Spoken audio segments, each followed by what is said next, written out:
വിധുബാല ഭാഗം 4. അവൻ അവളുടെ അരികിലേക്കെത്തിയെന്നറിഞ്ഞപ്പോൾ ഒരു നിമിഷം അവളുടെ നെഞ്ചൊന്നു പിടച്ചു. ഒന്നിറങ്ങിപ്പോകൂ എന്നുറക്കെ വിളിച്ചു പറയാൻ അവൾക്ക് ആഗ്രഹമുണ്ടെങ്കിലും കൂടി അതിന് നിവൃത്തിയില്ലാതെ തല താഴ്ത്തി നിൽക്കേണ്ടി വന്ന ആ അവസ്ഥയെ ഒരു നിമിഷം മനസ്സുകൊണ്ട് അവൾ ശപിച്ചു. ജനൽ കമ്പിയിൽ കൈവിരലുകൾ ചുറ്റിപ്പിടിച്ചുകൊണ്ട് എവിടേക്കെന്നറിയാതെ നോക്കി നിൽക്കുന്ന അവളുടെ അരികിലേക്ക് അവൻ വന്നു നിന്നു. താൻ വന്നതുപോലും അറിയാതെ ചിന്തിച്ചു നിൽക്കുന്ന അവളെ കണ്ടപ്പോൾ അവൻ്റെ ചുണ്ടിൽ ഒരു ചെറു പുഞ്ചിരി വിടർന്നു. വിധു ഈ ലോകത്തൊന്നുമല്ലെന്ന് തോന്നുന്നല്ലോ. അങ്ങനെ വിളിക്കാമോ എനിക്ക്? ശബ്ദം കേട്ടവൾ അവൾ ജനൽ കമ്പികളിൽ നിന്നും പെട്ടെന്ന് കൈവിരലുകൾ അടർത്തി മാറ്റി. ആ ശബ്ദത്തിന് എന്തെന്നില്ലാത്തൊരു പ്രത്യേക ഫീൽ അവൾക്ക് അനുഭവപ്പെടുകയായിരുന്നു. ഒരു നിമിഷം അവൾ അവൻ്റെ മുഖത്തേക്കൊന്ന് നോക്കി. തന്നെ നോക്കി പുഞ്ചിരിച്ചു നിൽക്കുന്ന ആ ചെറുപ്പക്കാരൻ്റെ മുഖം അന്നേരമാണവൾ യഥാർത്ഥത്തിൽ ദർശിച്ചത്. വിധുബാല, അതല്ലേ പേര്? ആ മുഖത്തേക്ക് നോക്കി നിൽക്കുന്നതിനിടയിൽ അവൻ്റെ ചോദ്യത്തിന് മറുപടി പറയണോ വേണ്ടയോ എന്ന മനോഭാവത്തിൽ അവൾ അല്പനേരം മൗനമായി നിന്നു.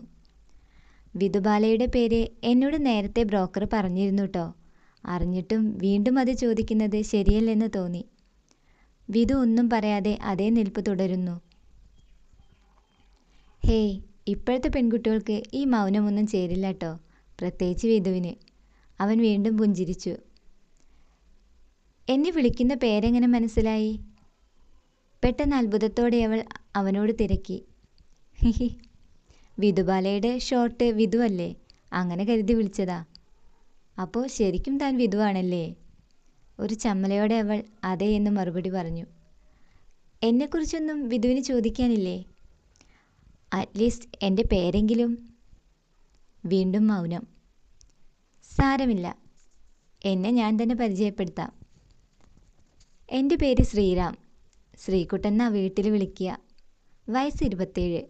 വീട്ടിൽ അച്ഛൻ, അമ്മ, ഏട്ടൻ, ഏട്ടൻ്റെ വൈഫ്, കുട്ടി എല്ലാവരും ഉണ്ട്. ഞാനൊരു ഇൻറ്റീരിയർ ഡിസൈനറായി എറണാകുളത്ത് വർക്ക് ചെയ്യുന്നു. പിന്നെ പറയാനായിട്ട്... അവനൊന്ന് ആലോചിച്ച് നിന്നിട്ട് വീണ്ടും തുടർന്നു. ആ, കള്ളുകുടി, പെണ്ണുപിടി, സിഗരറ്റ് വലി തുടങ്ങിയ ദുശ്ശീലങ്ങളൊന്നും തന്നെ ഇല്ലാട്ടോ. വീട്ടിൽ കല്യാണാലോചന തുടങ്ങിയപ്പോൾ തന്നെ ആദ്യം വന്നത് തൻ്റെ ആലോചനയാ. ബ്രോക്കർ നാളുകൾ തമ്മിൽ നല്ല പൊരുത്തമുണ്ടെന്ന് പറഞ്ഞപ്പോൾ തന്നെ ആ പെൺകുട്ടിയെ ഒന്ന് നേരിൽ കാണണമെന്ന് ഒത്തിരി ആഗ്രഹിച്ചു. പക്ഷേ ഇവിടെ വന്നിരുന്നപ്പോൾ മനസ്സിലായി താൻ ഒട്ടും ഇഷ്ടത്തോടെയല്ല എൻ്റെ മുൻപിൽ വന്ന് നിൽക്കുന്നതെന്ന്. അതുകൊണ്ടല്ലേ എന്നെ ഓടിക്കാൻ താൻ മിച്ചറിൽ മനഃപൂർവ്വം മുളകുപൊടി ചേർത്തത്. ഹിഹി. അവൻ പൊട്ടിച്ചിരിച്ചുകൊണ്ട് ആ കാര്യം വിളിച്ചു പറഞ്ഞപ്പോൾ നിന്ന നിൽപ്പിൽ അങ്ങ് ഉരുകിപ്പോയാൽ മതിയെന്ന ചിന്തയിൽ അവൾ നെറ്റിയുരസിക്കൊണ്ട് മുഖം മറച്ചു നിന്നു. യോ, ഇങ്ങേരിതൊക്കെ മനസ്സിലാക്കി കളഞ്ഞല്ലോ എന്ന ഭാവത്തിൽ അവൾ മുഖം തിരിഞ്ഞു നിന്നു. ഞാൻ ഇത്രയൊക്കെ പറഞ്ഞിട്ടും വിധു ഒന്നും പറയുന്നില്ലെന്ന വിഷമത്തിൽ അവൻ തിരിച്ചു പോകാൻ തുടങ്ങി. സോറി ചേട്ടാ. ഒരു മറുപടി അവൻ്റെ പിന്നിൽ നിന്നും ഉയർന്നു വന്നു. അവനൊന്ന് ചിരിച്ചു. സോറി ചേട്ടാ, എനിക്ക് പഠിക്കാനാണ് ഇപ്പോൾ താല്പര്യം. ഒരു ജോലി എൻ്റെ ആഗ്രഹവും ആവശ്യവുമാണ്.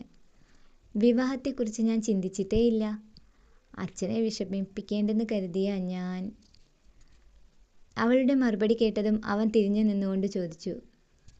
വിവാഹ ജീവിതം പഠനത്തിനും ജോലിക്കും ഒരിക്കലും തടസ്സമാകില്ലെങ്കിൽ തനിക്ക് സമ്മതമാണോ എന്നെ കെട്ടാൻ? അപ്രതീക്ഷിതമായ ആ ചോദ്യം ശരം വിട്ടതുപോലെ പാഞ്ഞു വന്ന അവളുടെ ഹൃദയത്തിൽ വന്ന് പതിച്ചു. എന്തു മറുപടി പറയണമെന്നറിയാതെ അവൾ കണ്ണുകൾ വിടർത്തി നിന്നുകൊണ്ട് അവൻ്റെ മുൻപിൽ ഒരു ശിലയെപ്പോലെ നിന്നു. പിന്നീടൊന്നും പറയാതെ അവൻ ശരിയെന്ന മട്ടിൽ അവൻ അവിടെ നിന്നും നടന്നു നീങ്ങി. പുറത്തേക്കിറങ്ങിപ്പോകുന്ന ശ്രീറാമിനെയും നോക്കി അവൾ അവിടെ തന്നെ നിന്നു. അവനെ കാത്തു നിൽക്കുന്നവരോടെല്ലാം യാത്ര പറഞ്ഞുകൊണ്ടവൻ ചിരിച്ച മുഖത്തോടുകൂടി കാറിൽ കയറിപ്പോയി. പെണ്ണു കാണാൻ വന്നവരെ ആരെയും ഇതുവരെയൊന്ന് തിരിഞ്ഞു നോക്കാൻ പോലും താല്പര്യം കാണിക്കാത്ത താൻ പിന്നെ എന്തിനു വേണ്ടിയാണ് ആ ചെറുപ്പക്കാരൻ പോകുന്നത് മാത്രം ഇങ്ങനെ ജനലരികിൽ വന്ന് മറഞ്ഞു നിന്നുകൊണ്ട് എത്തി നോക്കുന്നത്? അവൾ തൻ്റെ മനസ്സിനോട് ആവർത്തിച്ചു ചോദിച്ചു. ഉത്തരം കിട്ടാത്തൊരു ചോദ്യം പോലെ അത് ആ മനസ്സിൽ കിടന്ന് അസ്വസ്ഥത സൃഷ്ടിച്ചുകൊണ്ടിരുന്നു. ആ ചെറുപ്പക്കാരൻ പോയതിനു ശേഷം അമ്മയുടെയും അച്ഛൻ്റെയും മുഖത്തെ സന്തോഷം അവൾക്കപ്പോൾ വ്യക്തമായി കാണാൻ സാധിച്ചു. തൻ്റെ ഏത് കാര്യത്തിനും കൂടുതൽ സപ്പോർട്ട് ചെയ്യുന്ന മുത്തശ്ശിയുടെ കണ്ണുകളിലും ആ പ്രതീക്ഷയുടെ തിളക്കം അവൾ കാണുന്നുണ്ടായിരുന്നു. സന്തോഷമാണോ സങ്കടമാണോ തൻ്റെ മനസ്സിനെ അലട്ടുന്നതെന്നറിയാതെ അവൾ കട്ടിലിലേക്ക് പതിയെയിരുന്നു. വിധു! വളരെ ഉച്ചത്തിൽ ആ സ്വരം അവൾ ഇതുവരെ അവിടെ കേട്ടിട്ടേയില്ല. അവൾ പെട്ടെന്ന് ഞെട്ടി എഴുന്നേറ്റു. അച്ഛൻ! എന്താ അച്ഛാ എന്ന മുഖഭാവത്തിൽ അവൾ അയാളെ നോക്കി. അച്ഛൻ്റെ രൗദ്രഭാവം ഇന്ന് വരെ അവൾക്ക് കാണേണ്ടി വന്നിട്ടില്ല. അല്ല, ഇന്നുവരെ അതിനുള്ള അവസരം താൻ ഉണ്ടാക്കിയിട്ടേയില്ലല്ലോ. പക്ഷേ ഇന്ന് ആദ്യമായി താൻ അച്ഛൻ്റെ മുൻപിൽ തലതാഴ്ത്തി നിൽക്കേണ്ടി വന്നിരിക്കുന്നു. എന്താ നീ മുഖം താഴ്ത്തി നിൽക്കുന്നത്? വേണുവിൻ്റെ പരുക്കൻ ചോദ്യം. അച്ഛാ, ഞാൻ... വേണ്ട, എന്നോടൊന്നും സംസാരിക്കേണ്ട. ഞാൻ ഇതൊക്കെ ആർക്കു വേണ്ടിയാണ് ചെയ്യുന്നതെന്ന് ഒരു നിമിഷം നീ ചിന്തിച്ചിരുന്നെങ്കിൽ ഇന്ന് ഇങ്ങനെ പ്രവർത്തിക്കുമായിരുന്നോ വിധു? അച്ഛൻ്റെ ആ വാക്കുകൾ അവളെ വല്ലാതെ മുറിപ്പെടുത്തി. മനസ്സിലെ വിങ്ങൽ ഒരു നിമിഷം അണ പൊട്ടിയൊഴുകുന്നത് പോലെ അവൾക്ക് അനുഭവപ്പെടുകയായിരുന്നു. അച്ഛാ. തുടരും. വിധുബാലയുടെ ബാക്കി ഭാഗം നാളെ കേൾക്കാം. ചാനൽ ആദ്യമായിട്ടാണ് കാണുന്നതെങ്കിൽ എല്ലാവരും സപ്പോർട്ട് ചെയ്യണേ. സബ്സ്ക്രൈബ് ചെയ്ത് സപ്പോർട്ട് ചെയ്യാൻ മറക്കരുതേ.